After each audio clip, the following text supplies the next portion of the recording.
Good evening to you. Good evening to you six who are here with me. Good evening to about a dozen of you who are joining the meeting on Zoom, and any others of the myriad thousands of you who may be watching on the interweb. I'm Brent Lackey. I'm the president of the Ballard District Council. Welcome to the November 2021 online meeting of the Ballard District Council. Regrettably, we're still here doing it online, but happily, we're still here doing it online. Providing you with lots of good and interesting pieces of what's going on in Ballard and trying to foment conversation and engagement among citizens, residents, and representatives of all kinds of organizations that find their home or their focal point in Ballard. Really pleased tonight with the program that we've arranged. I think it's going to be really interesting and fun. The focus being planning and urban planning in the neighborhood, the District of Ballard, with kind of a bit of a recap of what's gone on in the past for folks and kind of trying to give context. It occurred to us in conversation about sort of how much different kinds of comprehensive planning and different kinds of city-led urban planning have happened in Ballard that a lot of folks, maybe at this point, even a majority of folks who live in Ballard didn't live even in Seattle at the beginning of a lot of the planning that now has guided what is rapidly becoming the very dense urban center of Ballard, the Ballard neighborhood in Seattle. And so we wanted to try and revisit some of that history, kind of try and set the context, give folks who have been here not so long, and also just kind of refresh for people who have been here a long time, a bit of a sense of what's happened. So we're joined by a couple of folks from the City of Seattle Office of Planning and Community Development this evening. First, David Goldberg will join us, and he's going to do a little more of the historical piece that I mentioned, and kind of, well, actually, I should step back and say, before our two panelists from the city, I'm going to throw it to our most longstanding Ballard District Council board member, Jody Grage, who kind of got a lot involved in some of the early planning bit. She's going to talk a little bit about kind of how it all started in terms of neighborhood involvement and sort of some of the planning process. Then we'll go to David Goldberg to talk a little bit about the planning for the Ballard area and some of the downtown Ballard core planning that he's been leading over the past decade. And then we're going to talk a little bit about Crown Hill, continuing to focus on the neighborhoods of Greater Ballard and not just the downtown Ballard core. And Katy Haima will be with us to talk a little bit about the Crown Hill MHA work and the Crown Hill Community Action Plan that kind of came out of some of that work and some of the zoning changes through recent urban planning in the Crown Hill neighborhood. And then we'll have some Q&A and some discussion about it and give all the folks who are attendees a chance to ask questions and join in the conversation. So I think with that, I don't have a lot more to say. I'll just hand the mic off to Jody for now. Hello. I looked back in my files and I found some scope of work documents for the original Growth Management Act dated from July of 1996. So this has been going on for a while. It was an interesting time then, because when you talk to people about the Growth Management Act, the first thing they said was, well, the people down in the government in Seattle know what they're going to do. Why don't they just do it? And I would say, no, they want to know what we want, so we need to tell them. And the next thing they'd say was, well, there's no leadership down there. So it was kind of damned if you do and damned if you don't. But over 800 people in Ballard were involved with the Growth Management Act, which was a really tremendous number. We had it operated on two different things. We had a geographic planning committees that was Crown Hill, Central Ballard, and then an overall Ballard committee, because we wanted not to separate Ballard. We realized that it was an interdependent bunch of people, and we wanted to plan that way. Then we also had topical committees, and we had open workshops for each of the committees. And our greatest fear was that a lot of people would come who were single issue people who just wanted to talk about their topic. And we only, in all the workshops we did, we only got that one time. People who came were really wanting to talk about the good of Ballard as a whole, which was absolutely wonderful. We had topical committees on residential development, transportation, human services, recreation and open spaces, economic development, institutions, and arts and culture. Each one of these had a committee. They did their work. They came up with recommendations, and then it went through the geographic planning committee to see that it worked for all of Ballard. And then we would send comments back to the topical committees. The priorities document came out in November of '98. I have to remind people who were there and let people know who weren't there that Tom Miller, who had been very instrumental in this process, died in December of '98, which was really too bad. And he told me that he was giving the leadership over to me. And I said, Tom, you may be good, but you're not the king. It takes a vote. So anyhow, we proceeded. So ours was the first neighborhood plan to be approved. We had a matrix of 99 projects, and that was in March of '99. Then the city wanted us to set 4 priorities. We knew that was all that we're going to look at. So we didn't prioritize among the 99. We combined several of those things into larger projects so that they would have to look at more of them. And our projects were the Ballard Civic Center, the Burt Gimlin Trail and Bicycle Network, the Crown Hill School, and the commuter rail. And one of the things that we did that I think helped us was that we were really insistent with people that we couldn't just hand the thing to the city and abandon it, that if we were going to get anything out of this but dust on some papers, we had to stay involved. And I think we've done a pretty good job of that. And I think that the Ballard District Council was a great help in keeping that going, because many places, that's all they did was hand the report in and that was it. The city was supposed to take over from there. And I think we got a lot more out of our Growth Management Act work than many other places did. Thank you. Yeah, thanks, Jody. It's really interesting to hear you list off those priorities and think about the fact that so many of those things are live and important issues in the current planning realm as well. That's a lot of the stuff just really continues. It kind of evolves over time, but it really continues too. But I think it's a terrific story just to reflect on how much neighborhood involvement there's been in Ballard the whole time, and just how well engaged folks have been. It was also good how much the city did want to hear from us. Jim Deers was spearheading the process. I'm blanking on the name of the woman who was our chief contact, but it was very much an interactive process and it was really great. It was a real pleasure to be involved. A hell of a lot of work, but much work. Well, I know we're going to hear from both the city planners who are with us tonight that they still have an enthusiasm for that sort of engagement. And hopefully we'll continue to see some evolution at the Department of Neighborhoods such that they want to hear from us or be engaged with us again in the future again too. But I won't editorialize on it further than that. I guess it's probably a good time to now turn to David and have you kind of in the context of what Jody just raveled off in about 5 minutes there about a lot of decades of history, kind of take us through where the city side kind of was and is. Greetings, everybody.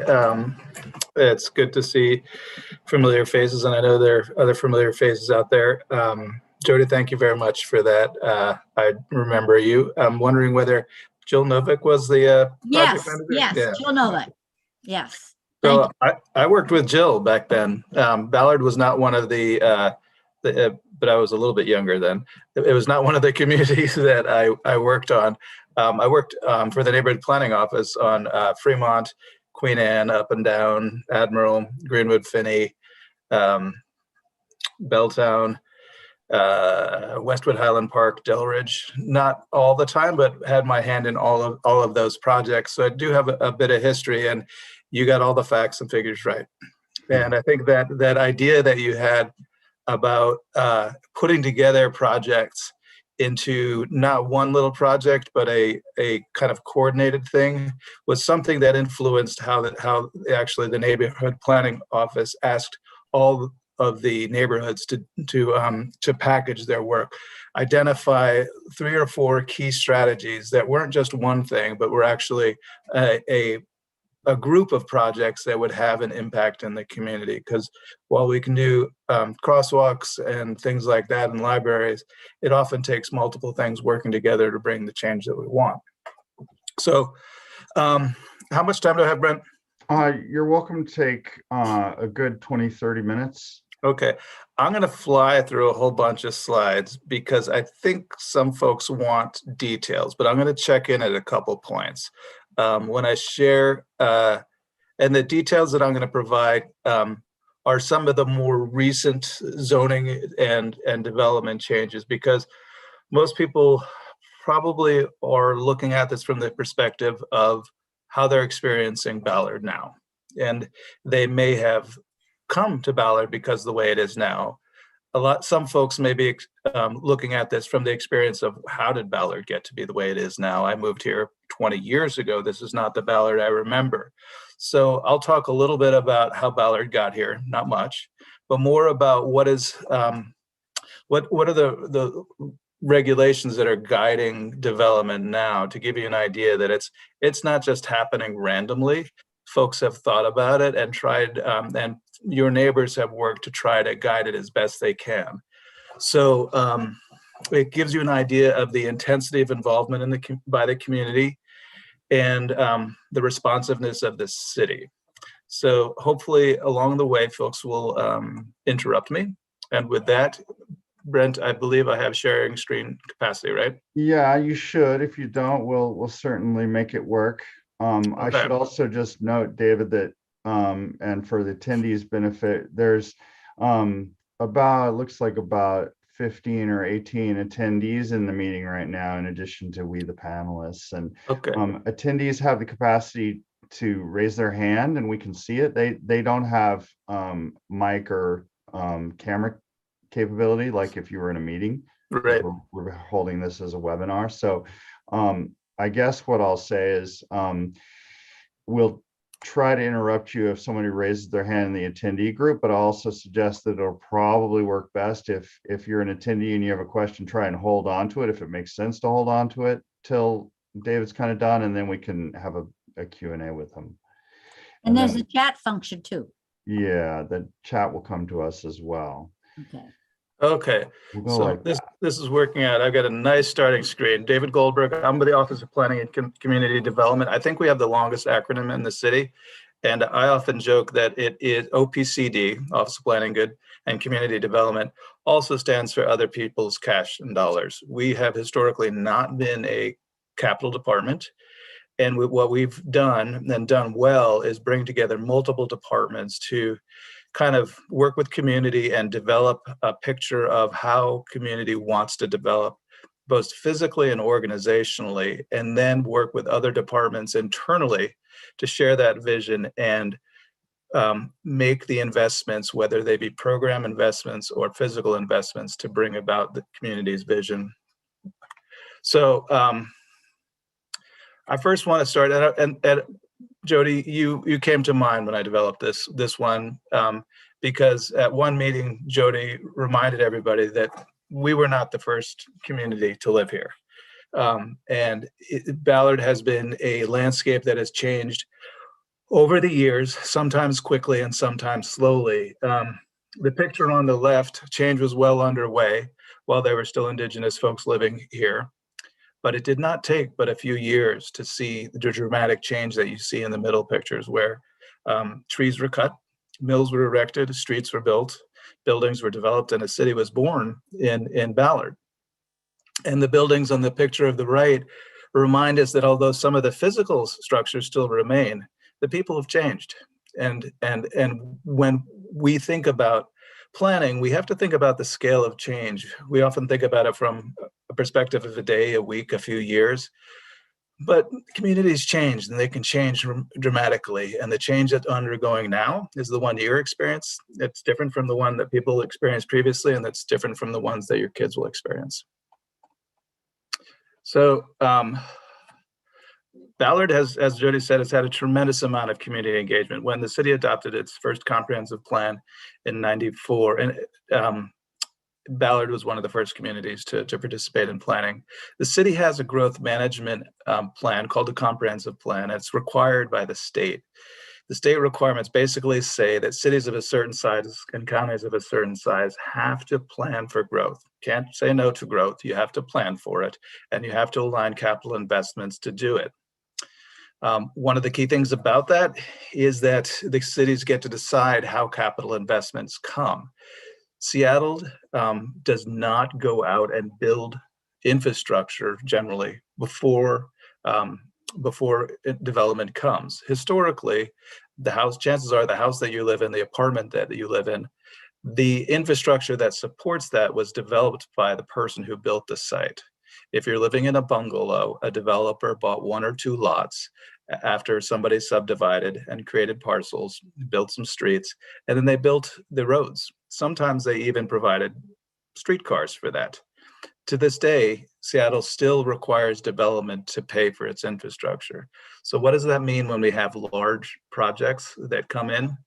It sometimes mean that there's a lot of change and there may be some issues that still remain. Growth after basically after Ballard joined Seattle from the early 1900s through the 1950s was pretty strong, but then it tapered off for a while, and then it started again in the 80s, I believe. But by the time the people in Ballard did their neighborhood plan in 1998, there wasn't that much growth occurring in Ballard relative to Wallingford, relative to maybe the University District, et cetera, and then starting to see it in downtown. But it really started around 2008 to grow dramatically. There was a big push maybe around the turn of the century, last century. But in 2008, there started to be a lot of growth. What you can see here is that Ballard is one of many villages, and a lot of different urban villages that the city designated as areas of growth did grow at different rates throughout the city. Ballard, when we did a check-in after the neighborhood plan about 10 years later, we heard from about 500 residents online and at meetings who said the biggest things that were a concern about them wasn't so much the amount of development, it was the quality of development and the ability to support it with transportation improvements. Those are the 2 things we heard: quality of the growth and the ability to support it. So this slide is I drive by it every day, was the poster child. How could the city allow this kind of development to occur? And the uncomfortable fact is that this went through some of our best processes for regulating development. It was when we developed the zoning that supported this, it was very progressive at the time to allow urban infill development. It has lots of features that we tried to encourage development to have: balconies and signature corner elements, and we asked for brick, and then we got orange colored stuff, but people were clearly not happy with this. So I knew this, and when we began looking at what to do to help answer the call of the neighborhood to make sure that development was appropriate and to make sure that we had the infrastructure to support it, this was kind of the mantra. So 98, neighborhood completes its neighborhood plan. In 2008, we do a neighborhood plan check-in where we ask communities how things are going and what is good and what needs to be worked on. We hear we need to focus on the quality of development and transportation and parks and a few other things as well. So we had staffing ability in 2013, and we started in earnest in 2014 to start the Ballard Urban Design and Framework Plan. We started that alongside the process where Mike Stewart and the rest of the Ballard merchants began to work on organizing as well. So we had a wonderful partnership. When we started that partnership, the other thing I heard was, don't make canyons. And I think there's a couple people that that said that repetitively, but that was my other mantra. The community members that I worked with all said, we don't want Ballard to become a canyon, meaning they didn't want to see large buildings. And it was up to me to figure out what they did want to see, frankly.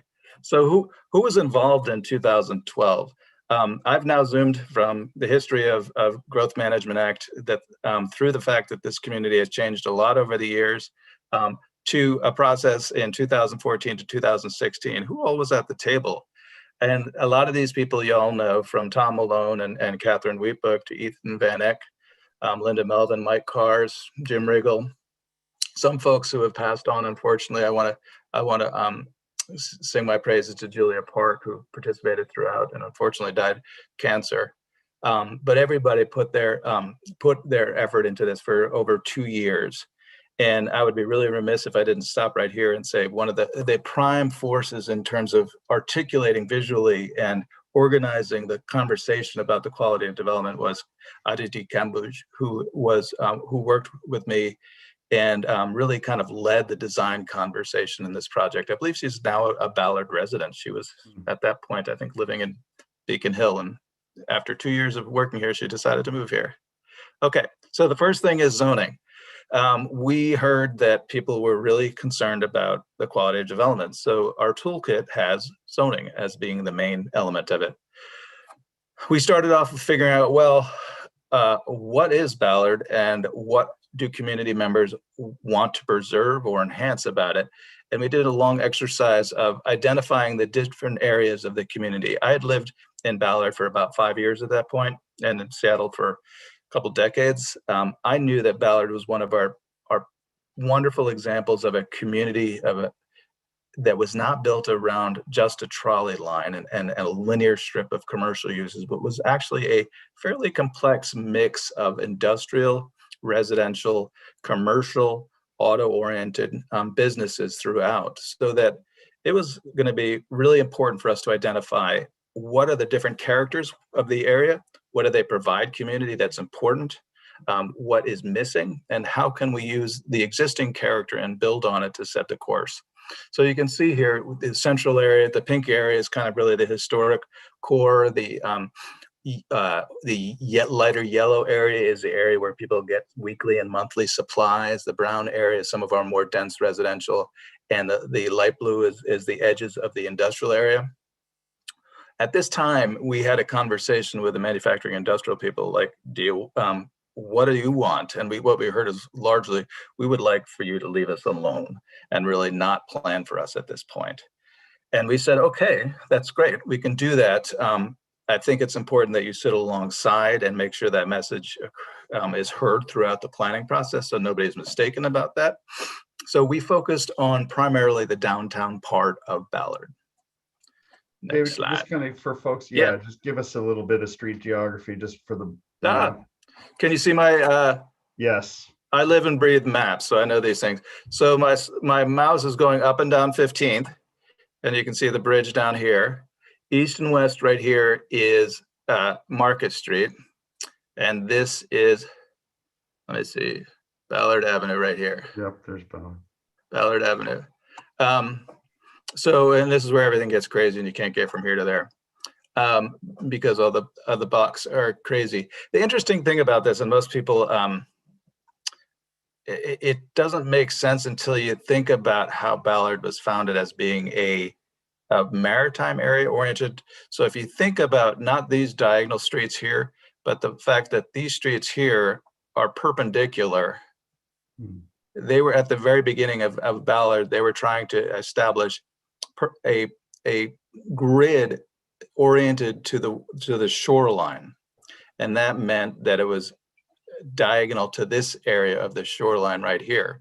Later on, it became the ordinal kind of north-south and east-west. You also see this in Belltown and downtown as well. But it's a little piece of information about why Ballard has those crazy streets.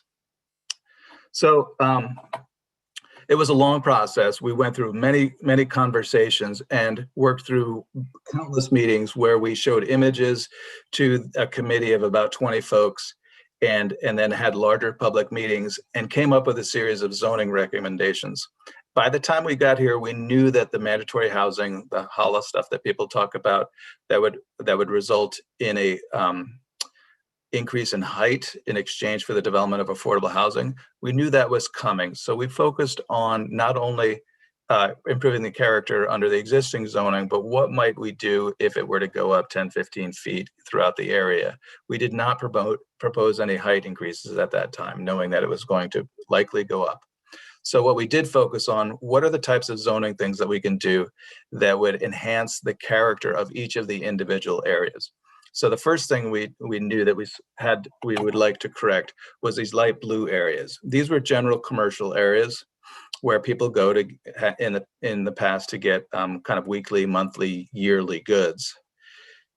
But what they also do is create an environment that's really inhospitable to people walking, largely because of the large surface parking lots and the way that commercial zoning allows for parking lots to be in front of building, and didn't promote at that time residential development over it. So we proposed rezoning these to neighborhood commercial, and that is to promote a mix of residents and commercial in this area. We also looked at ways to encourage office on upper floors.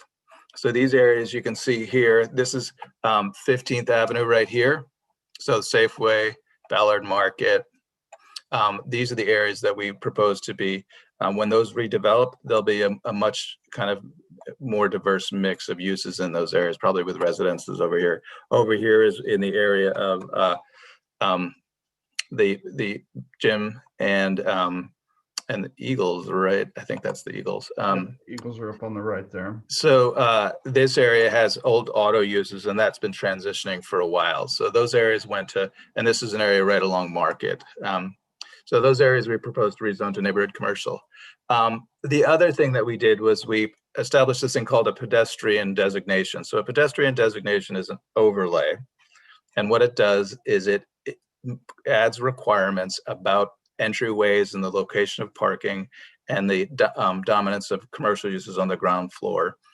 And what we did was we basically, after a series of conversations, proposed that Market Street be designated a pedestrian street, so that development on Market would need to interact with pedestrians walking down the main street.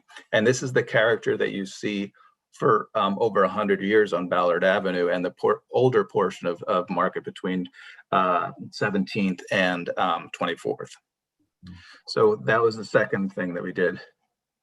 The third thing that we did is, this is 14th Avenue, where there's the boulevard in north of Market Street. And 65th is right up here. What we did here was to allow in the multifamily zone a little bit of commercial use.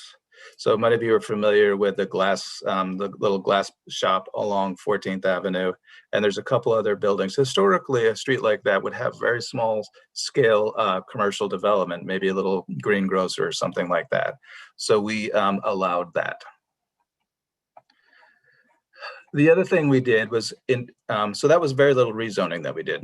Most of the zoning was fine. What it really was the development standards that we focused on.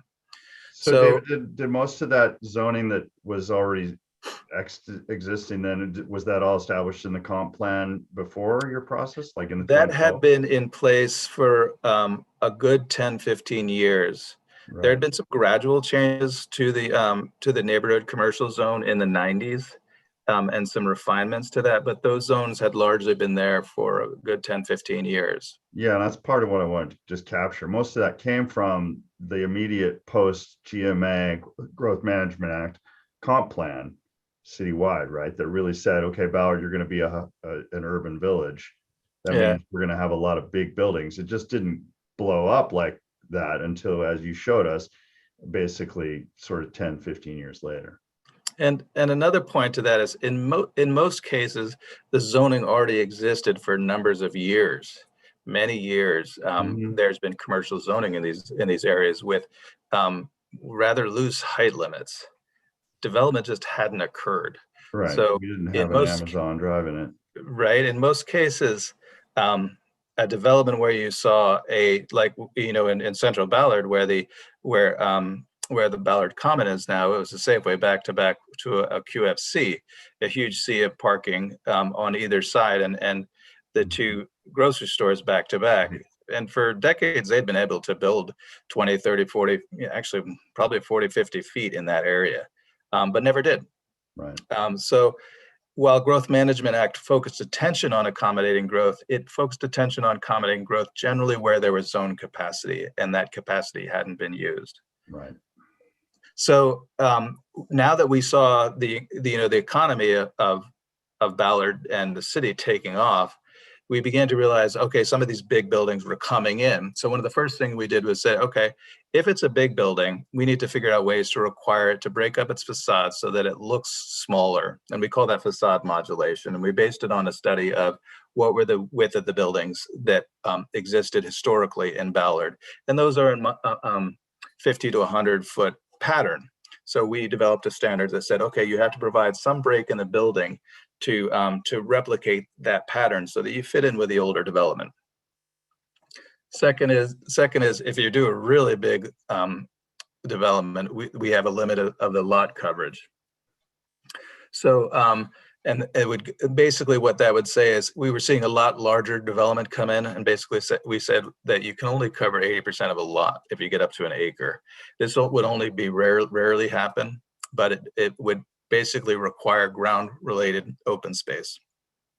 Most likely what this would result in is something like that you see at the Odin, the building that's on Tallman Street, I think, that has a walkway that runs through it and divides the building nicely up into these two blocks. Okay, the other thing was that we said, you can only have a structure that's so long, because what we saw was there are blocks that are up to 700 feet long in Ballard. So that we said that basically we limited the maximum width of a building to 250 feet.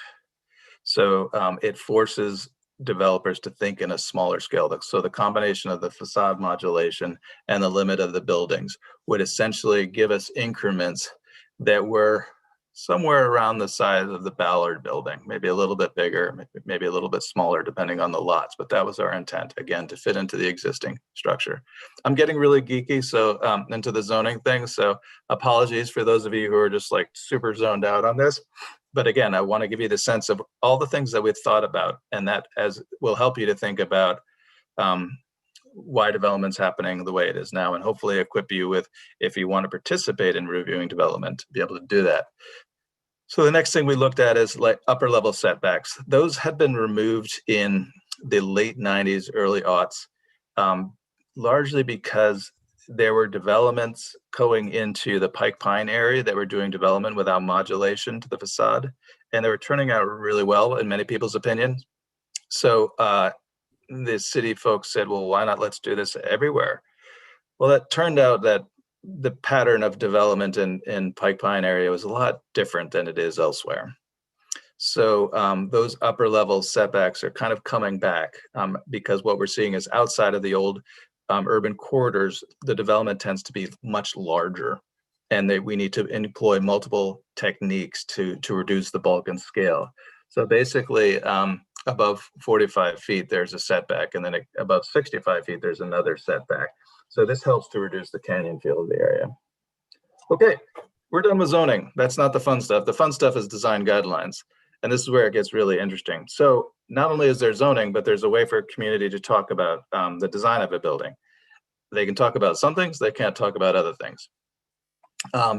The design, they have community boards that review projects that come in. These are the largest projects you see. They're not individual houses, they're not triplex, they're not sixplexes. The local community design guides supplement the citywide design guidelines. They can influence design approach, the character, the context they use, help architects make better decisions. They can help architects who want to do something that's not quite allowed by the code to do it in a way that still meets the character of the community. It cannot change height and it cannot change parking requirements. We have very flexible parking requirements. These are often the things that people want to talk about. However, that's not part of what design review does. Okay, we thought it was really important to provide design guidelines because the zoning is a pretty blunt tool. It's like a hammer. Design guidelines do give the opportunity for city and community to work in collaboration to help provide needed context for development. And I go back to reminding you about the different areas that you see on the right here. So we designed the design guidelines to reinforce the character and the function of these areas. And the areas of the design guidelines that we focused on are the site context, but primarily the areas in red, the urban pattern and form. How does development in each one of these different parts of Ballard fit into the context that's already established there? How does it relate to open space? There's an increasing amount of open space in downtown Ballard. What is the street level interaction? It can kind of suck when you have a row of blank walls that as you're walking down the street in Ballard. It really just, the activity dies. And you can see on that some of the newer development on the south side of Market Street. As you get towards 15th, it's no longer any fun. Active transportation is important, but basically the things focusing on the finer grain details, the architectural concept, open space, the materials, those are the things that people want to talk about. So I'm going to go really fast here. We talked about how the area north of Ballard could accommodate more green space. I think people were really happy with what the Green Fiber building was doing with integrating a good walking environment and shops with more greenscapes. So we promoted that. We looked at how to create a sense of place in a bunch of different areas. So for example, again, on Market Street, we wanted a very interactive, we want the storefronts to be very interactive with pedestrians walking down the street. But on 56, one of the things that we talked about as well, it's okay to be a little bit more playful. And we call these things eddies, like it's okay to have an area where development pulls back and creates an opportunity for sitting. So we describe these at length in the design guidelines. We also talked about the need for architecture specifically around the historic area to strongly draw on the historic character that already exists. We looked at the need for corner sites to take a special role. I think there's an opportunity that is often missed to create small, very public retail spaces and shops at certain locations. We identified where those are. We talked about how to break up and use the design cues of older buildings to help inform the development of new buildings, the width of it, the height of the different floors, the use of windows at different levels. We looked at how open space could help support adjacent businesses. We're seeing a lot more outdoor dining, and it's possible to do that and have that be very productive use of space. We looked at connectivity. A lot of the bigger sites need to provide some form of internal circulation, so how could we encourage that? We looked at the character of basically, we call them curtain walls, how different shops can open and restaurants can open up to the sidewalk, and that is okay. And that blends the public and private areas. We talked about the retail and some of the finer grain details about how do we encourage them to build smaller scale retail or allow the future retail to be smaller. We didn't talk a lot about transportation. Massing was something that we spent a lot of time talking about, giving examples about how to mass larger buildings in ways that look like smaller building. That leads into facade composition. We all know when we see these things, when we go to Europe, we see buildings that are 6, 7, 8 stories with a very flat facade. But what we do see is a grain of detail that helps break it down and really make it approachable and nice to look at. Texture is the next level. You can have a flat building that's with hardy plank and it's absolutely flat, but you can have a flat building that has brick and stucco, and it's a very different feeling that you get with it. open space, etc., building materials, as I got into a little bit about signage, because signage is getting to be a problem. Okay, so that's the geeky stuff. If you know about all of the work that your neighbors have gone into to try to make development fit better into Ballard. Does Ballard look like it did 50 years ago? No. Is Ballard 50 years gonna look like it does now? Well, I hope you still have a feel of Ballard. You still have a feel of these are different areas. These have different functions, and people will be able to say that they walk around Ballard and can see what's special about it. It'll be different than today. They'll see the connection between the old Ballard, the history of Ballard. They'll see how new development has built on that character and expanded it. They'll also see how some areas where new development has created something entirely new. Who knew that 56 would be a really kind of fun place to walk, especially in front of Greenfire? Who knew that some of the old linoleum and rug stores would be great places to get barbecue? So there will be some things that are new, but hopefully what people will see is kind of a continuity of design where form and function come together to create great spaces in Ballard. But more is coming. You know, we have the industrial maritime strategy now being rolled out. It's going to largely protect the industrial areas, but we will see the industrial area continue to change in the way it provides jobs, but in probably a more dense multi-story way. Sound transit is going to be coming in a few years, and there will be real pressures again upward in our children's lifetime, maybe mine, for increased development in this area. So more is on the way. Changes will be there. Community will be part of it. It's part of it. It's part of the continuity. So that's mine. I'm going to stop sharing.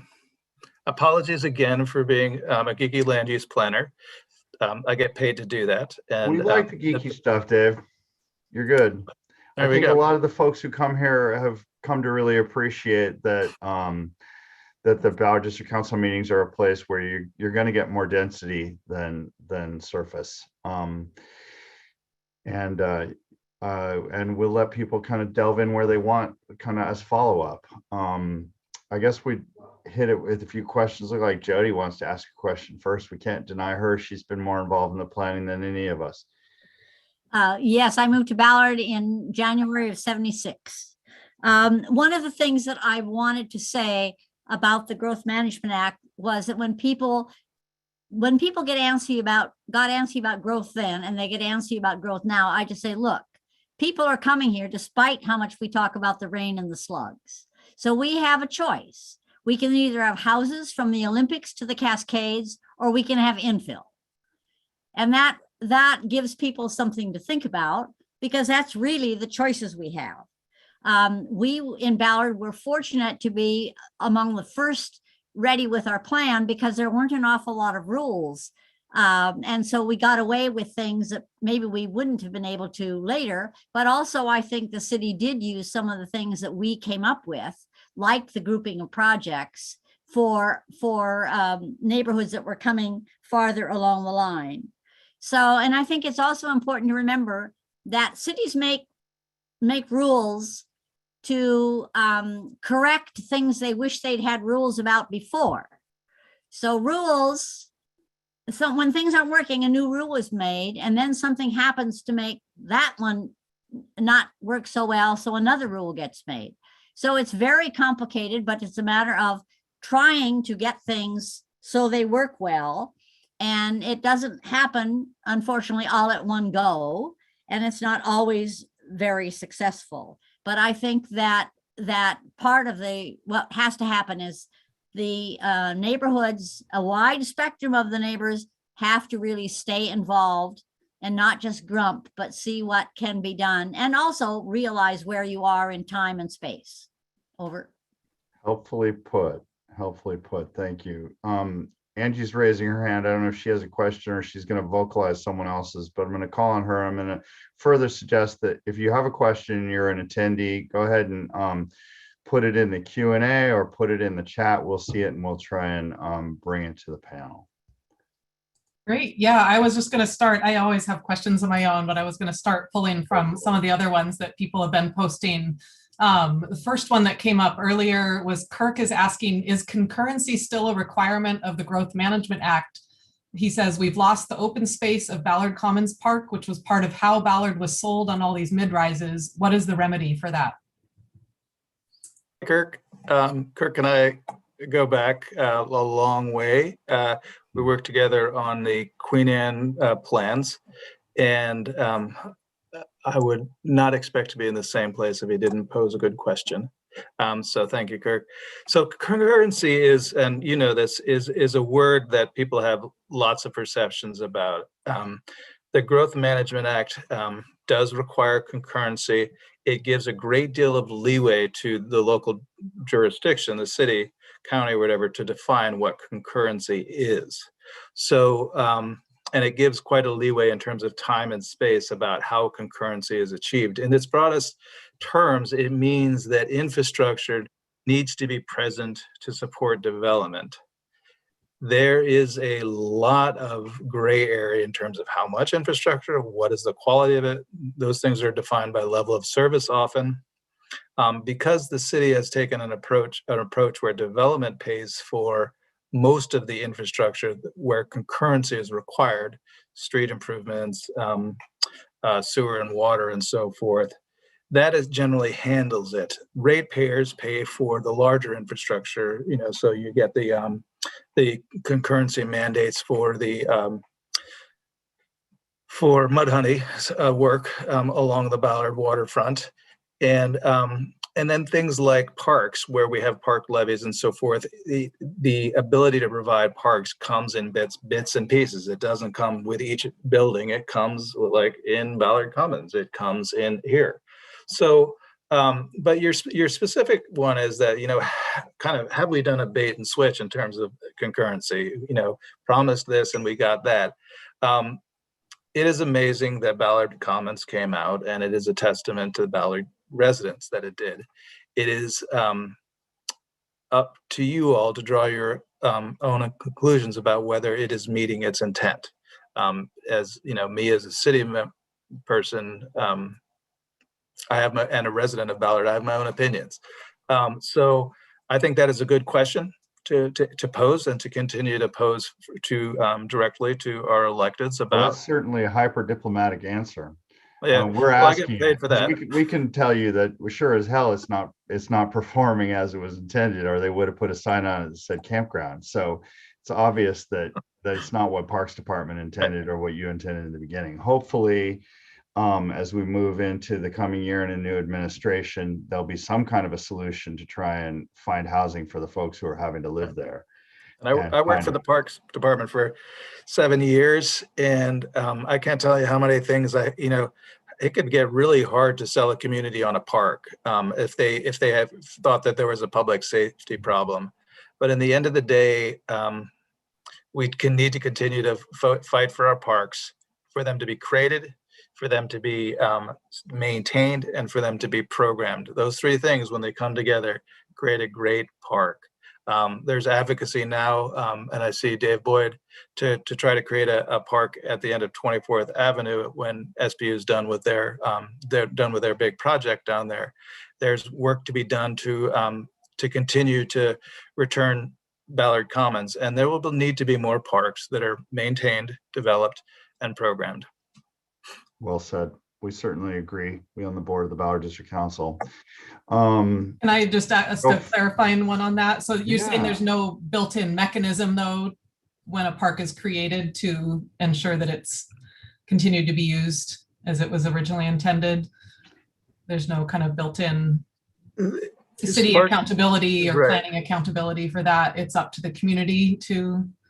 Well, there's a lot of pressures on parks. They're well loved by many people. So Parks does a really good job, and because I worked with the folks and alongside the folks, the maintenance folks, the property folks, the programming folks, to try to design a park they can maintain and program and that serves the community. The current Parks for All levy is specifically focused on kind of the maintenance and programming stuff, because the previous park levies, the Parks and Community Center levies, the Pro Park levy and the subsequent Parks and Green Spaces levy did not provide much in the way of maintenance money after the first couple of years of the levy. So there was never funded sufficiently for maintenance and really not for programming.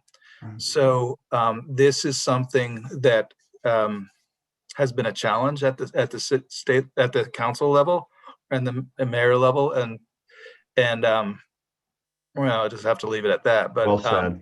Yeah. There's lots of other questions that come in, so we can. Yeah, and we don't have a ton more time. I do want to Okay. include Katy and Crown Hill, especially because those of us in Whittier Heights are always committed to both sides of the For Whittier sure. Heights, because as all of you always remember, we're Whittier Heights, we're 8th to 15th and 65th to 85th. Brent, could we do just a few more though to round Yeah, out just that a last couple. question? So I was going We'll to try and segue to a move couple quickly. things. One, as I was going to say, what we've just been talking about in terms of some of the challenging issues with having our park and eating it too, and Ballard Commons is obviously the issue of homelessness and what to do about the homelessness crisis in Ballard. And it gives me a chance to plug our meeting next month, which I'll mention again later, but we're working right now with King County Regional Housing Authority and the new executive director of the Housing Authority, Mark Dones, to make that the center feature and have them as our center presentation at next month's meeting of the Ballard District Council. So we'll try and skip for some further questions then. I'll let you continue to navigate them. Angie, maybe it looks like a couple came in from Dave Boyd. Yeah, I was just going to grab a couple out of the chat also. Olivia was asking, are design guidelines for all of a neighborhood or just the character core? The guidelines are for the entire neighborhood.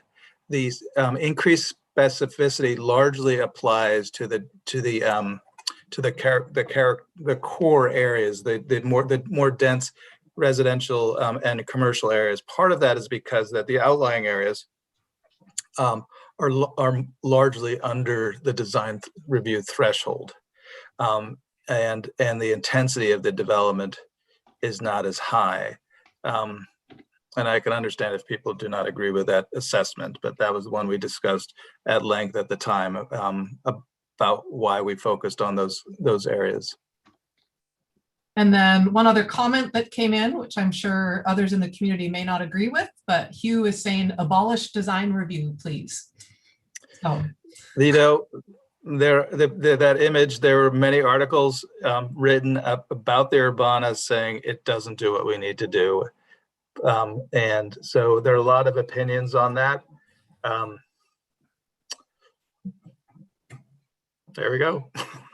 And then another good question that came in from Devin. What type of tools does the city have to help encourage smaller commercial bays in new mixed-use buildings? Smaller bays would allow for more affordable retail space and greater ability to offer and attract a more diverse commercial mix.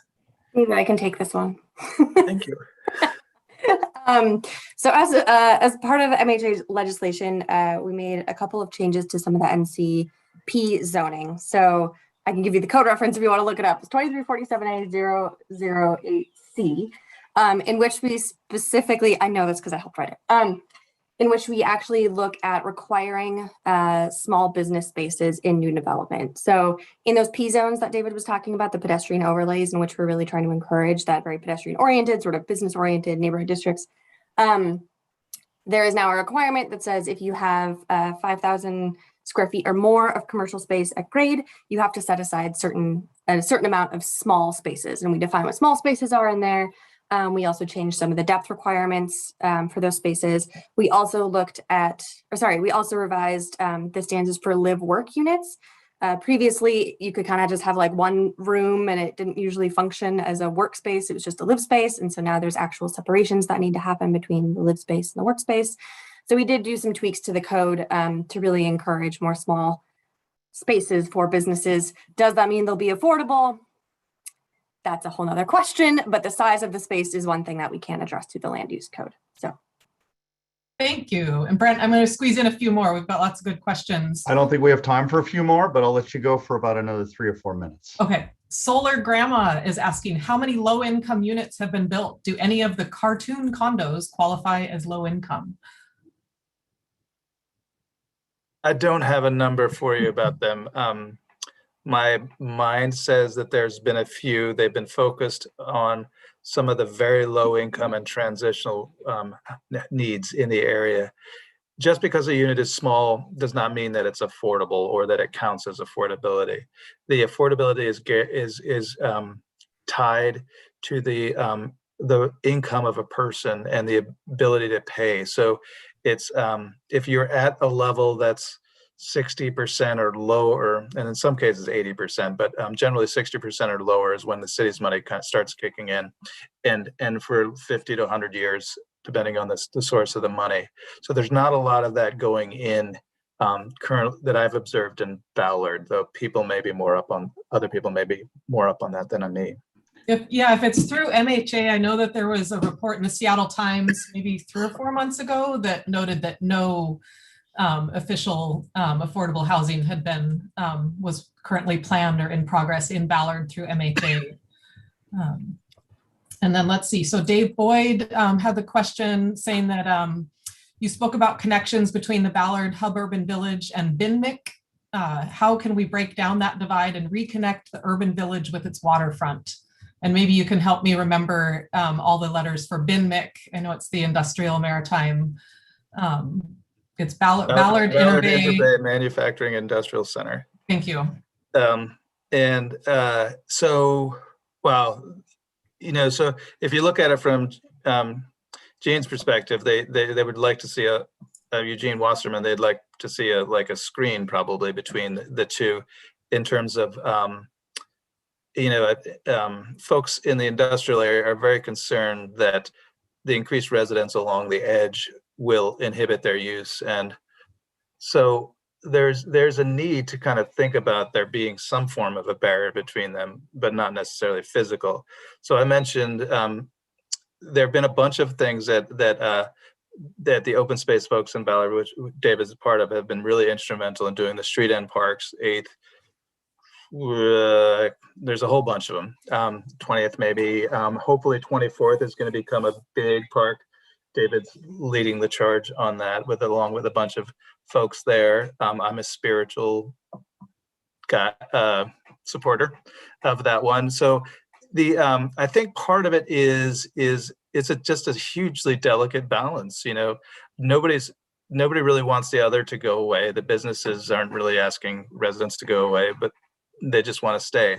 I don't, the connectivity in terms of composition, I'd be surprised if Mike Stewart wasn't part of the BINMIC conversations, and if there weren't a couple other residents that were part of the BINMIC conversation. So I think in the most recent manufacturing industrial center conversations, there was residents in each of the sub-area conversations. So I may be wrong on that. The person You're right about that. There was certainly some voice for that. Some of us on the Ballard District Council Board participated in the stakeholder process for the Maritime Industrial Strategy. Certainly, Mike Stewart and the Ballard Alliance were a core stakeholder in discussing that for this part of the area too. And there was a real discussion back and forth about how much and where to allow residential stuff to still happen. And would encourage anyone who's interested to Google Maritime Industrial Strategy Seattle and have a look at it and see kind of what the recommendations are, because that's a very live and current thing. So I'm going to stop answering questions. We have a lot of folks interested in Crown Hill, so we'll move on to Crown Hill, and then if there's time at the end, we can open it up to others. Let's do. And I guess before I hand off the mic completely to you, Katie, I'll suggest that a lot of what I think has been driving people's interest in urban planning in Ballard and in great downtown as well as greater Ballard has been the housing affordability and livability agenda that later turned into mandatory housing affordability, or mandatory housing. Isn't that what it is? Mandatory. I can't even remember what the alphabet soup is right now. But anyway, if you wouldn't mind kind of setting a little bit of the context in what you do to also let us have a little bit of the background understanding of kind of how where did HOLA come from? Where did MHA come from? How does that get us to where we are now in Crown Hill? All right. Let In me. addition to what planning is coming out of it. I was like, okay. Okay. You can all see that.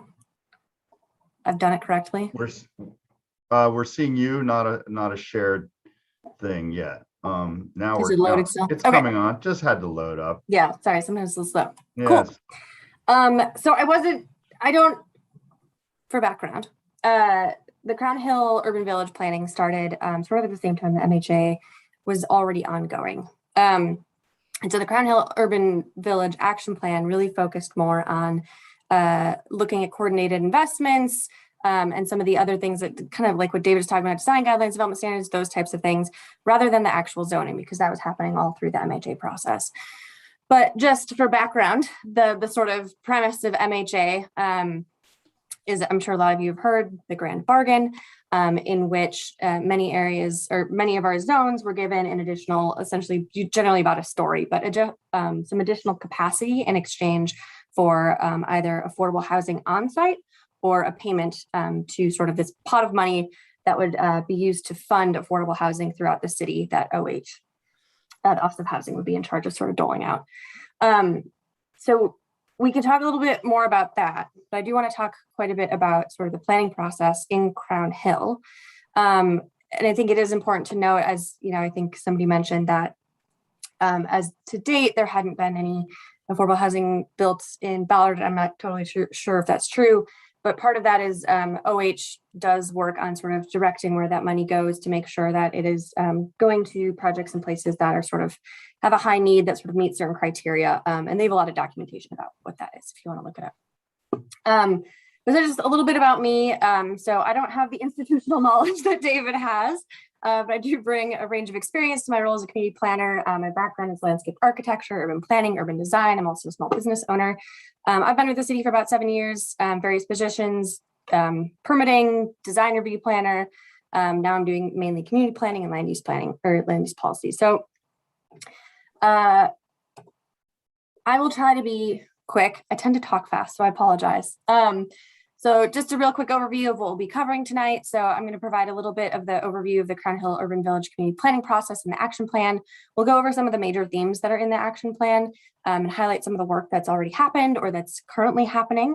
And then we'll talk a little bit about opportunities that are upcoming and some of the next steps.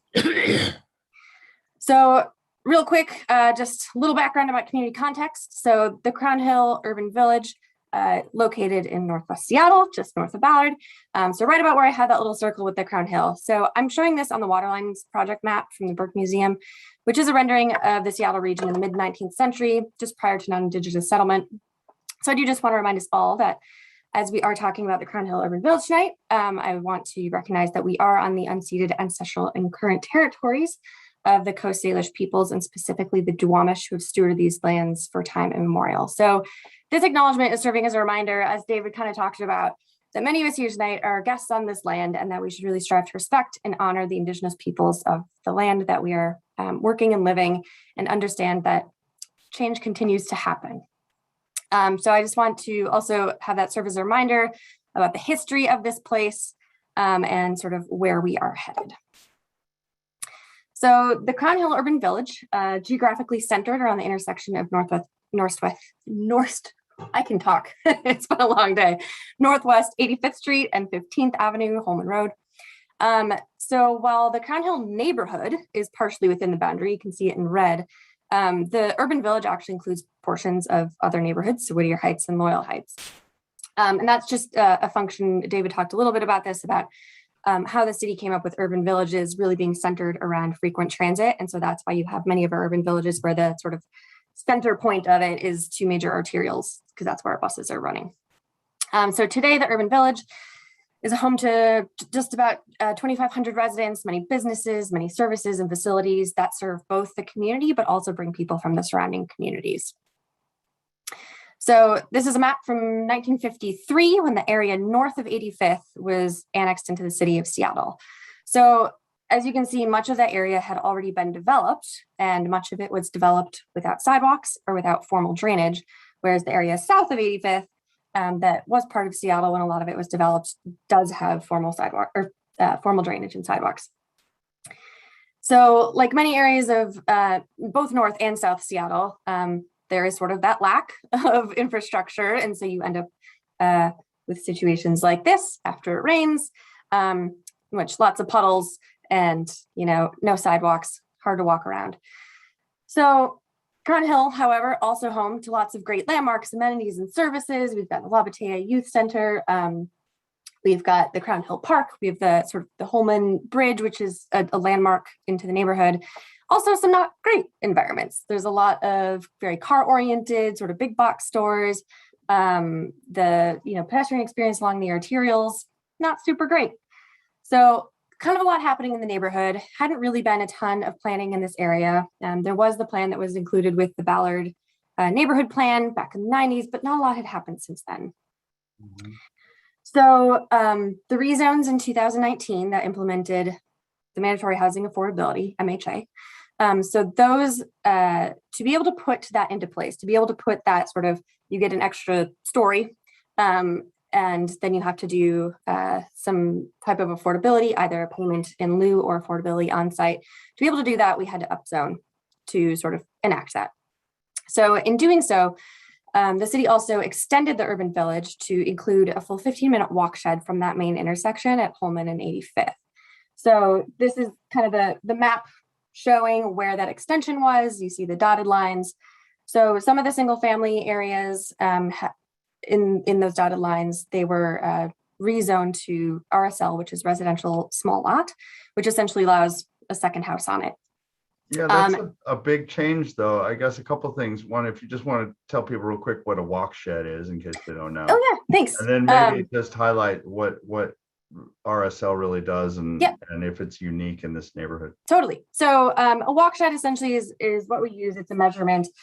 So when we say a 15-minute walk shed, what we mean is generally how long, it's the distance it takes somebody to walk 15 minutes. And obviously there's a lot of caveats in there. There's slope, there's intersections, there's all that kind of stuff.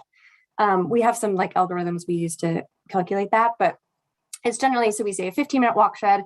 So that's why it's not a perfect circle, right? Because grids aren't complete. There's slopes and other things. And so that's generally how in planning practice is kind of a standard. It's either generally a 15-minute or a 10-minute walk shed. You'll hear a lot. And the idea there is that you're putting more people close to where that frequent transit is. So RSL, it's technically a single family zone. It's in the same portion of the code. So what that does is say where you have a single family house on that lot, you can now build a house in your backyard. That's essentially the additional density that adds. Height limit's the same. There's a little bit more lot coverage that can happen, but that's generally the type of project you'll see. And the intent there was really to sort of do sort of an incremental infill instead of whole scale changing those areas. So instead of going straight to apartment buildings, you're seeing sort of more development that kind of fit the sort of low scale character of those areas. And a lot of the rest of in the rest of the urban village, what you tend to see is the up zones went from 1 or 2 zones. So if it was a low rise, which would tend to be your townhouses or small apartment buildings, it would go from a low rise 1 to a low rise 2. So you'd get an extra story or 2. So most of it was incremental. It's really that expansion area where the sort of most sort of significant change happened in terms of what was allowed on a site. So this additional capacity paired with the availability of frequent bus service meant that the Crown Hill Urban Village was likely going to see growth incrementally over the coming years.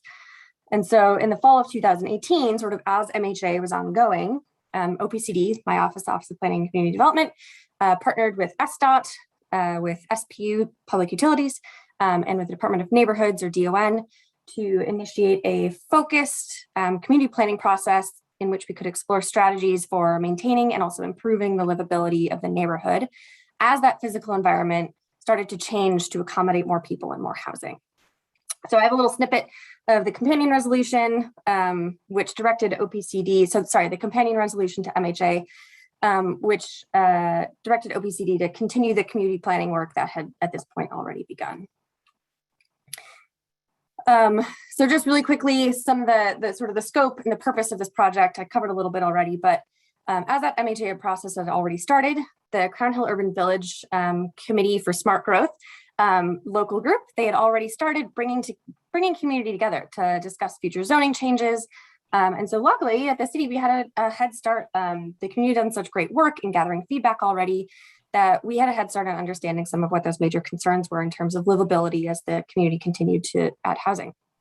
So because zoning changes were being considered under MHA, this planning process was not centered on zoning changes, which is a little unusual for our planning processes at OPCD. We tend to really focus on zoning changes and land use changes.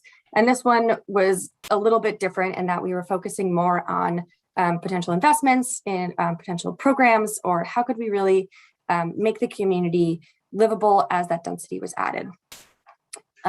So some of their goals here was really thinking about, long range visions, but looking at some of those neighborhood specific tools that would enhance livability. So in Crown Hill, we are not solving the citywide problem of affordability. And so I'm saying that to say we really tried to focus on what can we do in this neighborhood? What are those specific tools, specific programs, specific actions that we can do in Crown Hill to increase livability? And one of the things we really worked towards was to identify potential coordinated investments between departments that would work to have outcomes that would have multiple community benefits. And I'll talk about this a little bit later as we get into some of the strategies. So this is a timeline. We started the process in the fall of 2018. There were sort of these 5 major phases, from initial outreach to refining the strategies over a couple of the phases, and ending up with the actions that are now included in the plan. So for a planning process, this was actually a pretty rapid clip until December 2019, at which point we took a COVID pause until about now. So a little bit about the community engagement that we did. So throughout the entire process, we provided multiple and varied opportunities for engagement so that we could really try and reach a broad range of perspectives. So we started with an online story map. It shared data, it shared trends, it asked for some initial feedback. We distributed surveys in Spanish. We actually went door knocking to reach renters. We met with the staff and the residents at La Batea. We conducted phone interviews with the workers at senior homes and the tiny village. We talked to property owners, and we tabled at community events. We also worked with the newly formed Crown Hill Village Association in an effort to try and build a working relationship and support the work that they were doing to engage community and engage with the broader community. So the heart of this process was a series of 4 community workshops where we invited community members to come together and explore solutions and to refine and prioritize these ideas. And you may recognize some of the people in this picture. So each one of the workshops built on the previous one. So we started with what people love about the neighborhood, what they want, what they want to keep as it continues to grow and change. And then we also talked about what they wanted to change, what they didn't like so much. So we gathered those ideas for what change could look like or how issues could be addressed. And then we continue to refine and prioritize those strategies over the series of workshops. But also understanding that, public workshops, super limited in the audience you reach, who can come to them. We also created a series of online surveys that mirrored the questions and the topics in all of those workshops, so we could get feedback from those who couldn't attend. So we wrapped up the last workshop in December of 2019, and then March 2020, obviously everything went on lockdown due to the pandemic. So we put the project on hold as city resources shifted to address sort of more urgent and immediate needs due to the pandemic. So in fall this year, community advocates, largely the Crown Hill Village Association, they got Council Member Strauss to sort of get the ball rolling again to wrap this plan up and to finalize it. So that is what we are doing. So I know we're running out of time, so I'll just go really quickly a little bit about what's in the plan. So this plan is really, it's a roadmap for, it's a collection of ideas, of strategies, of actions for both the city and for both the community to collaborate on. So in the plan, you'll see that some of these are community-led strategies and actions, and some of them are city-led strategies and actions.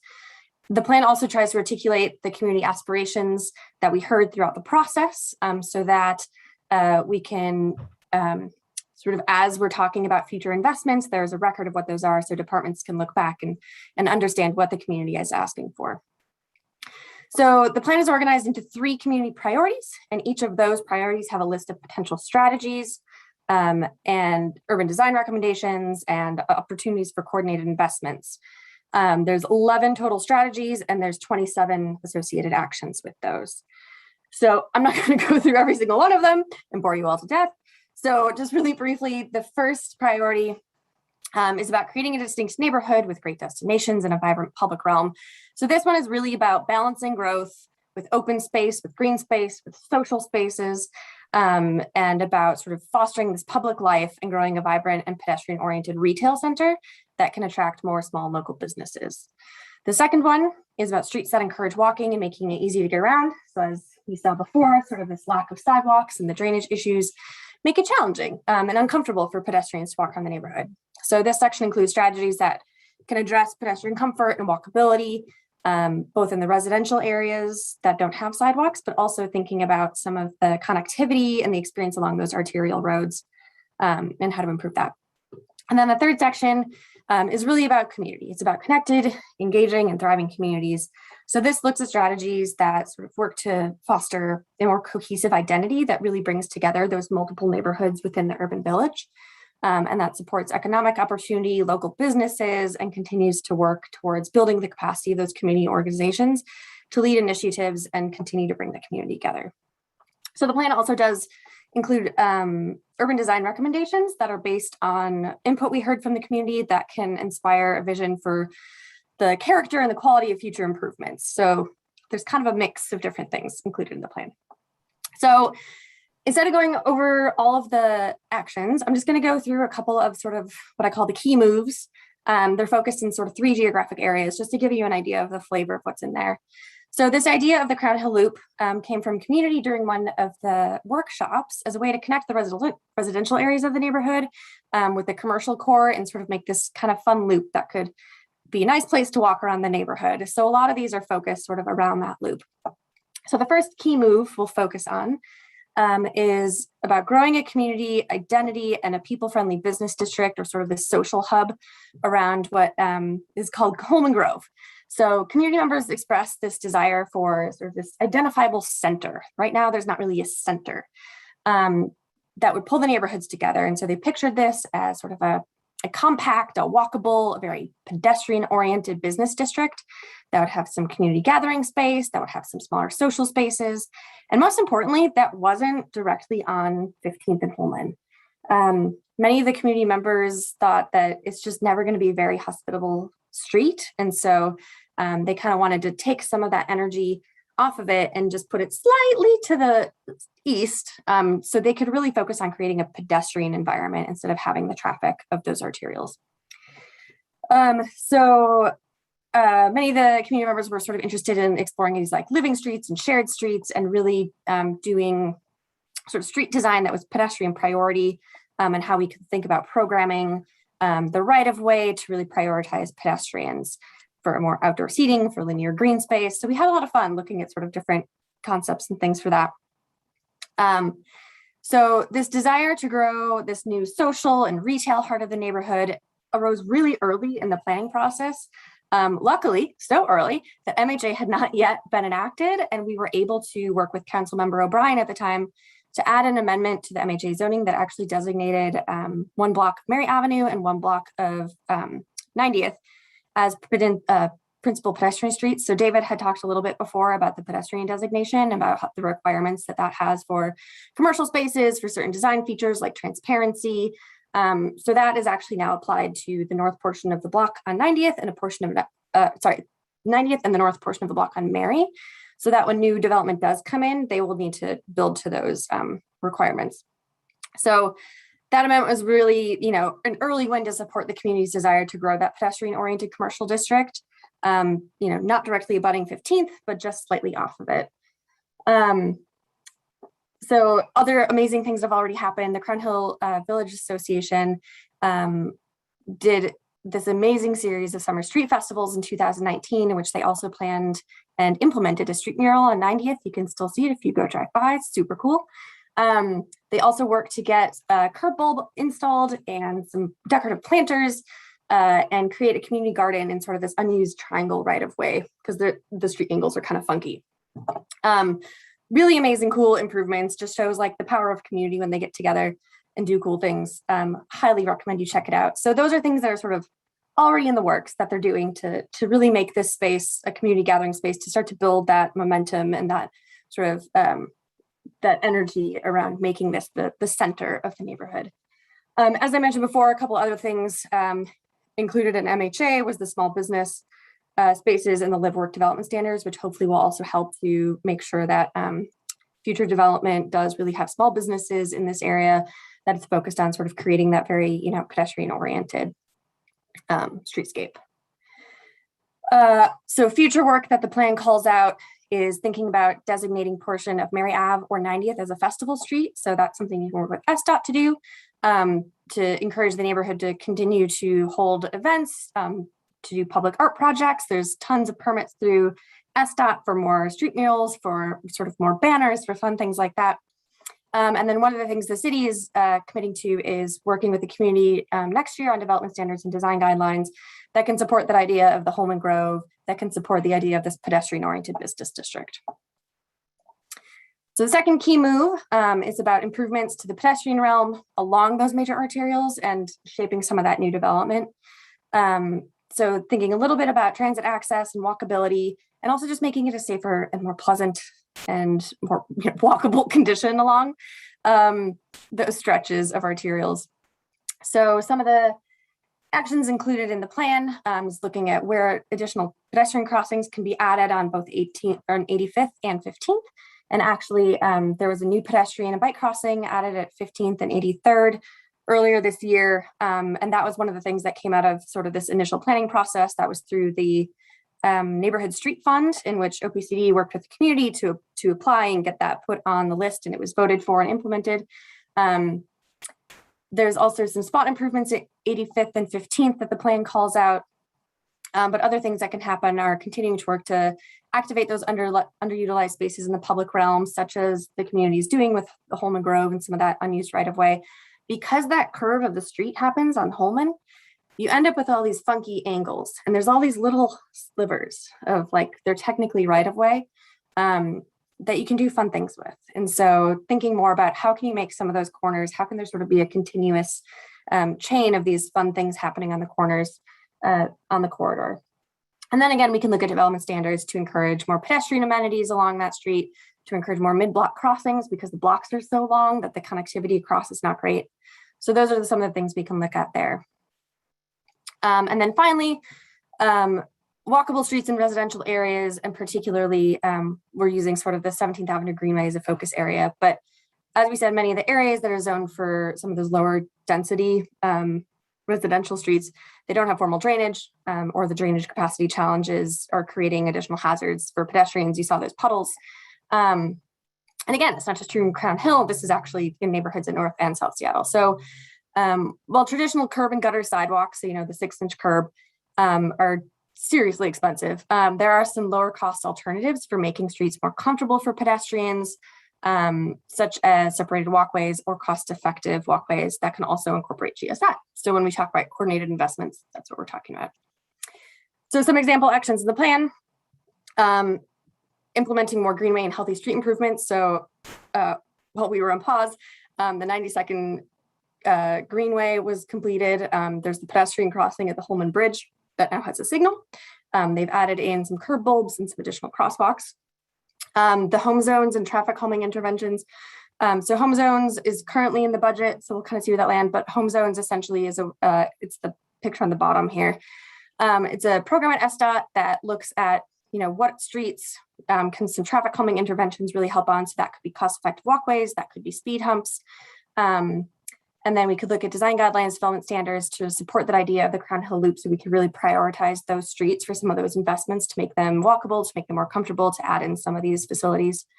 And then also the plan talks about identifying some of the streets where we can pair cost-effective walkways with drainage improvements. And what I mean by that is, so SPU currently undertaking some systems planning, and they're looking at GSI options analysis. GSI being your green stormwater infrastructure. Thank you. I apologize. No Planner problem. speak. Always an alphabet soup. So the flooding, so the flooding that happens when it rains and other times is where you see the blue filled in blob. That's where a lot of the issues start to arise.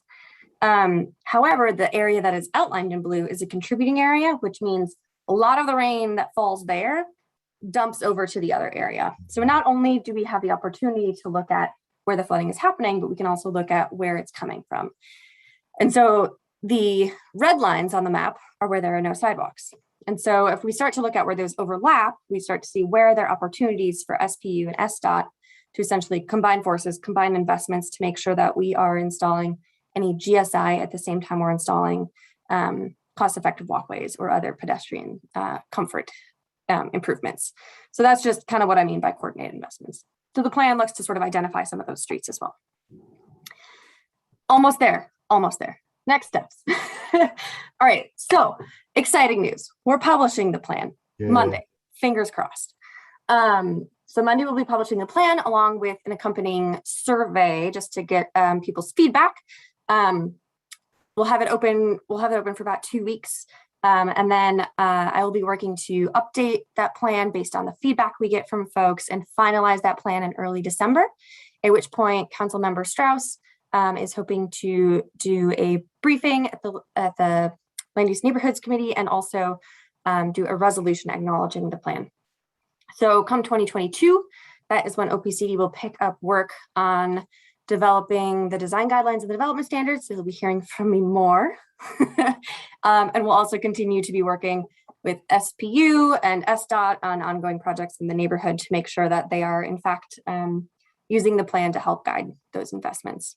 So plan's going out Monday. It will be on our website. If you are on our list, you will get an email. So if you want, fill out the survey or just email us, comments directly at that email address.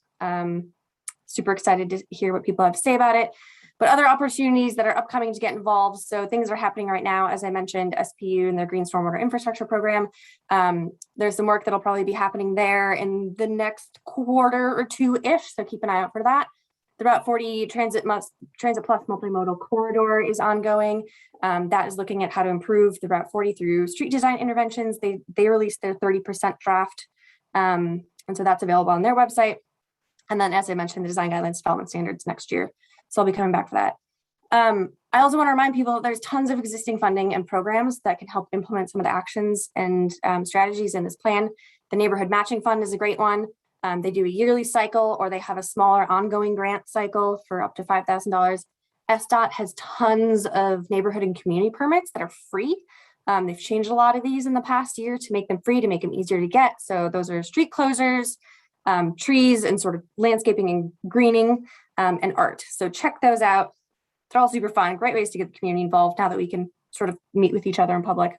And there's also a lot of grants through the Office of Arts and Culture. So I just want to put those out there. If you get excited and you want to start something, great places to go check out for resources. It is 8:30. I am done.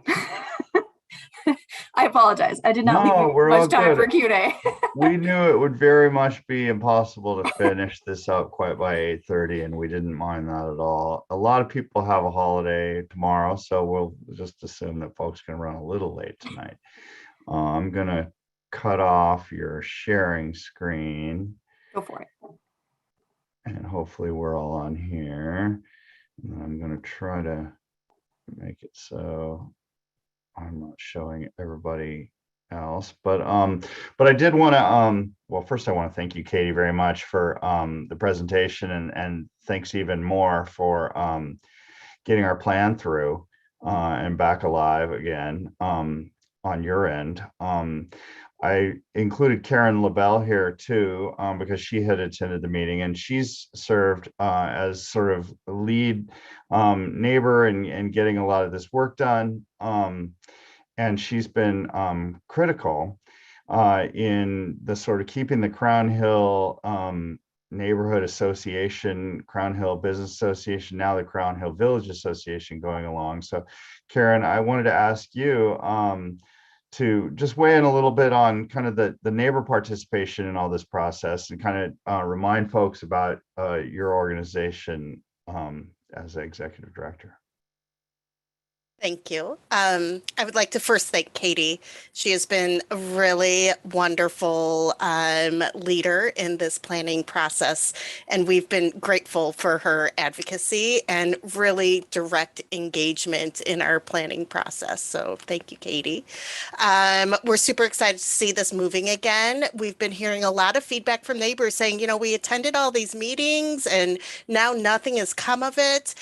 And so to be able to push this amazing project that represents a lot of collaboration between the city and individual members of the community, we're really excited to be able to see it pushed over the finish line.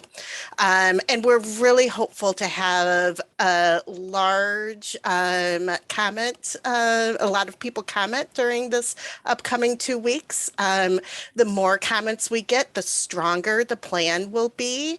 If you go to crownhillvillage.org, you can catch up on some of the activities and events that we've been working with.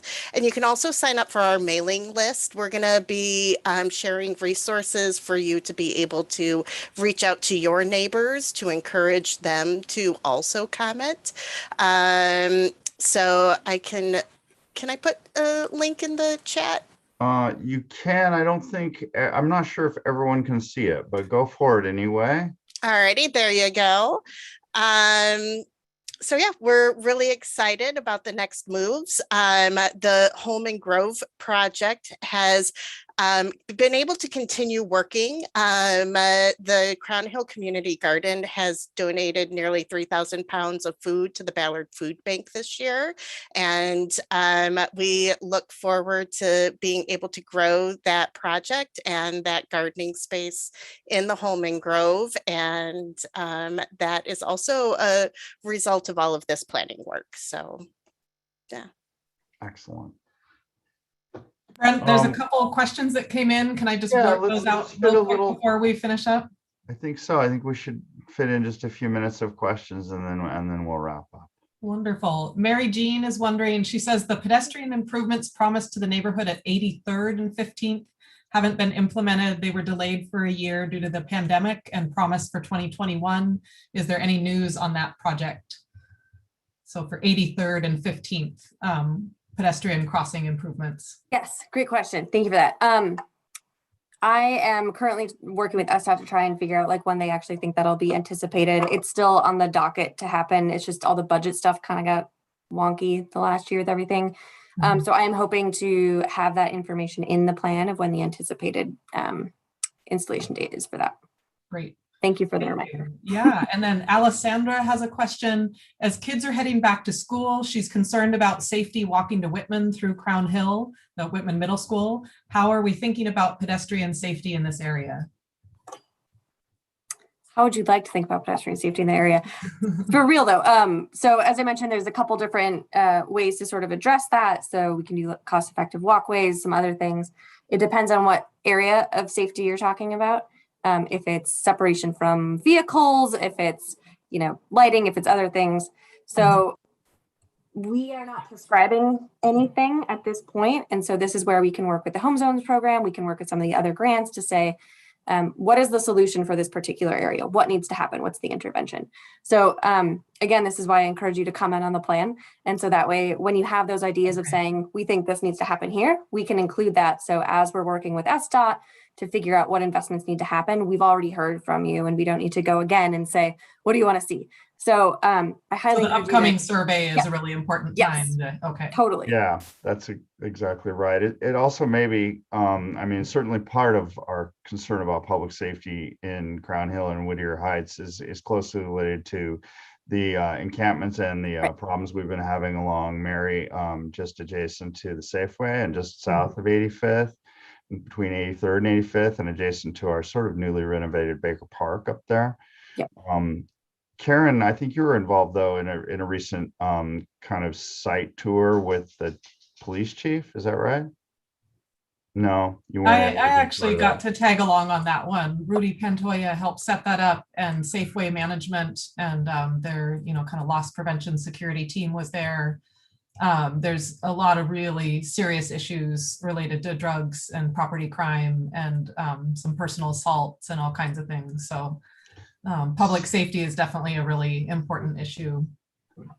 So I guess to the extent that that might be the question or concern, just continue to approach your elected officials and your survey with information and guidance with concerns about those issues.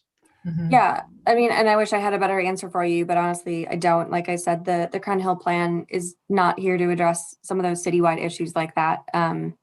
We can't, solve that problem. No, in we Crown Hill. understand. So Certainly yeah. a planning document, but it also kind of gets obviated when situations start to overwhelm what might Yes. be in a plan or even on the ground. Yep. Got another one, Angie? I think Adult. that I feel like I missed one. I think that's all of them though for now. I apologize if I missed anyone. Well, we're not running early, so that's probably Yeah. good. We'll try and move on. I guess first off, just want to really thank David and Katy for being here and for providing these really detailed, thoughtful presentations. Really want to thank you both for your for the intensive career work you've done to help our community. It certainly is appreciated. I know it's very hard work to kind of get all the heads and minds together and get your hands around the whole thing and make a plan come out that's coherent and actually makes improvements for the people who live here. So we're grateful. Thanks for your time again tonight. I will say that we'll try to post on our website and Facebook some of the links and information that we've been talking about. So if you want to follow up, you certainly can. I also will encourage you to do what I often do after these meetings, which is go back to the Ballard District Council YouTube channel and watch it back partly or all the way. There was no lack of extensive detailed information from both these folks at OPCD this evening. And with that, I will thank you for the work we've done tonight and segue to kind of the broader business and moving forward. Here we are mid-November already of 2021. Been happily very successfully putting these meetings online for you since March of 2020. And here we are still trying to get over the hump and done with this whole coronavirus nightmare. I think we're making good progress. Certainly in Seattle, we've done a great job all getting vaccinated and getting ourselves toward a safer place to be able to be together. And social events are starting to return. We're hoping to be able to plan to return to some in-person community meetings of this organization, hopefully as early as early part of 2022. We'll see. In the meantime, we're going to still have an online meeting again next month on the 8th of December. The second Wednesday is the 8th next month. We'll be joined by folks from King County Regional Homelessness Authority and perhaps one or two of our city council members as well. I will mention, just for the good of the order in business, that this time of year is normally the time we would be working with a nominating committee at the Ballard District Council to work to prepare a slate of forthcoming officers for the organization. We're again kind of in a hamstrung position of not really being able to do that much because organizations are really kind of atomized by the fact that we're not meeting in person and not really collaborating in that kind of way. So for the time being, we're going to continue to just work forward with the same group of folks that you've known and loved on screen for the last couple of years. So that's me and Angie, Gerald, as well as John Mitchell, you see here, Jody Grage and Don Benson. We'll continue to try and serve as your Ballard District Council Executive Board and keep making these meetings turn forward. Also, with regard to that, want to encourage folks to reach out to us to try to get involved. I think we really can make this district council organization move on into sort of the next phase of supporting the Greater Ballard civic engagement among community members and organizations, only if we get more people involved. We've heard from a handful of folks. We're trying to now kind of work with folks to divvy up some duties and some supportive activities that can kind of keep us going further and stronger and longer into the future. A lot of the district councils have broken up since Mayor Murray excommunicated the whole district council system in the summer of 2016. We're happily still going along, but the history of the Ballard District Council is certainly one of being by and for a lot of different organizations, both private and non-governmental throughout Ballard. And if the folks who are within those organizations representing them don't really sort of bring it to the meeting, then we're not going to really have a lot of the purpose that we've traditionally always had to be here for you. So hopefully we can continue to see that kind of engagement from the member organizations. Certainly appreciated seeing folks from the Ballard Alliance, from Groundswell Northwest, and other organizations, Sustainable Ballard, others this evening. Please keep participating. All right, that's enough of a monologue and a statement from me.